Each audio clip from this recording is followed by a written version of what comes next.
सुप्रभात। बाबा कहते हैं, मेरे प्यारे बच्चे, जो तुम्हारी सही बातों का भी गलत मतलब निकालते हैं तो उन्हें ज़्यादा सफाई और बार बार समझाने की कोई ज़रूरत नहीं। ना ही तुम्हें निराश होने की कि तुमने सब बातें सही ढंग से कही। अगर कोई नहीं समझना चाहता तो तुम कुछ नहीं कर सकते। जैसा जो मन में विचार रखता है ना, वैसी उसकी सोच हो जाती है। इसमें तुम क्यों इतना परेशान हो कि कोई गलती ना हो जाए या कोई निराश ना हो। बच्चे, मैं देख रहा हूँ क्या सही और क्या गलत, तो अपने मन की उदासी को निकाल दो। तुम्हें पता है ना, ये दुनिया में साफ और सच्चे इंसान को लोग नहीं समझना चाहते, ना ही आगे बढ़ता हुआ देख सकते हैं। और झूठे और चापलूसों को सब अच्छे से समझ लेते हैं, क्योंकि झूठ जल्दी समझ में आ जाता है। बच्चे, यही सब देखकर तुम्हारे मन में विचार आने लगते हैं ना कि सच्चाई और सही रास्ते पर चलने पर इतना कष्ट।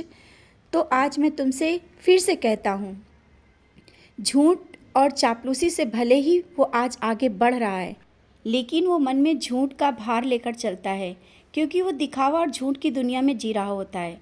अगर ये तो पता है ना, सब यहीं भोगना है। पाप का घड़ा जब फूटता है तो ज़रूर फूटता है। ये तुमने अभी तक बहुत कुछ देखा और बहुत लोगों को अपने सामने सब कुछ देखा है, अपने सामने झूठ को खुलते हुए। जो अभी तक हो रहा है ना, उसे उसकी सच्चाई जल्दी ही सब तुम्हारे सामने होगी और सबके सामने होगी। तुम स्वयं भी देखोगे उनको झुकते हुए। और तुम जिस तरह से अपनी बात और सच के रास्ते पर चल रहे हो ना, तुम्हारी ये चमक लोगों की आंखों के सामने होगी। और अभी तुम्हारे मन में चल रहा है ना कि कहीं ऐसा ना हो कि सबसे पीछे रह जाऊं या कुछ ना कर पाऊं, तो ये याद रखना, तुम्हें किसी से पीछे नहीं होने दूंगा। और तुम अभी जिस स्थिति में हो वो ज़्यादा दिन तक नहीं रहने वाली। तुम्हारी ज़िंदगी में एक बहुत बड़ा बदलाव होगा। वो तुम्हारी मेहनत और कठिन परिश्रम का फल मिलेगा। हाँ, अभी तुम्हें कोई रास्ता नहीं दिख रहा है ना बच्चे, वो सब मैं समय पर सब रास्ते बनाता जाऊंगा। बस तुम मुझ पर जिस तरह से विश्वास के साथ जुड़े हो ना, और जुड़े रहो। लोगों की बातों में मत आओ, ना ही अपने मन में नकारात्मक विचार को आने दो। हाँ, जो तुम्हारा काम जो सोचा है ना, पूर्ण होते ही अन्नदान अवश्य कराना। मैं तुम्हें इस काबिल बना दूंगा कि ज़्यादा सोचने की ज़रूरत नहीं कि कैसे होगा। बच्चे, सब होगा। तुम्हारा ये प्यार देखकर तो मैं अभी भी तुम्हारे वश में हो जाता हूँ। जहाँ भी तुम बोलते हो ना, मैं मुझे आना पड़ता है।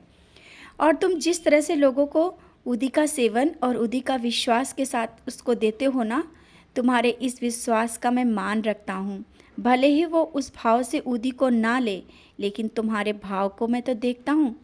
जैसा कि तुमने किसी को उदी दिया और उसके भाव अच्छे नहीं थे, फिर भी तुम्हारे कहने पर उसने उदी लिया, उसको वो फ़ायदा की। अब तो तुम्हें और वो तुम्हारे साईं को समझने की कोशिश भी अवश्य कर रहा है।